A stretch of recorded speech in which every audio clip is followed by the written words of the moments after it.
আমার অস্তিত্ব থেকে জন্ম নেয় শিখণ্ডী, শিখণ্ডী, শিখণ্ডী। আমার পতনের বার্তা বহন করে আনবে জানি, না বুঝে শুধু পারিবারিক কর্তব্যে কাশী নন্দিনীকে আমি চরম অন্ধকারে পতিত করেছি। শিখণ্ডিনী পুনর্জন্মে মহাদেবের আশীর্বাদে তার প্রতিশোধ পূর্ণ করবে। এ আমার ললাট লিখন। এই ললাট লিখনের রচয়িতা স্বয়ং আপনি।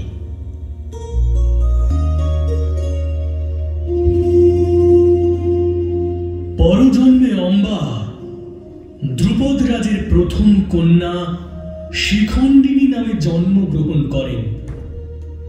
দ্রুপদ রাজ অম্বার সমস্ত তথ্য পূর্বেই জ্ঞাত ছিলেন। তিনি জানতেন ভীষ্মের পতনের জন্যই এই কন্যার জন্ম। তাই তিনি শিখণ্ডিনীকে বনবাসী হবার আদেশ দেন। বনবাসকালে শিখণ্ডিনী স্তূণকর্ণ নামে এক যক্ষের থেকে পুরুষত্ব লাভ করে পুনরায় রাজধানীতে ফিরে এসে সংসার ধর্ম পালন করেন।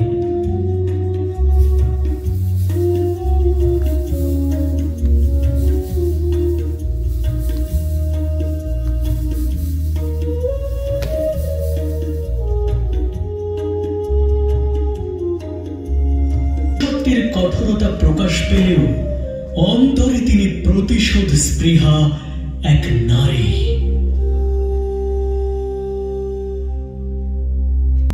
হে মহাকাল, আপনার হাতে আমার ভাগ্য জন্মের পূর্বেই রচিত হয়েছে। আপনার এ ভাগ্য লিখন কেউ খণ্ডাতে পারবে না।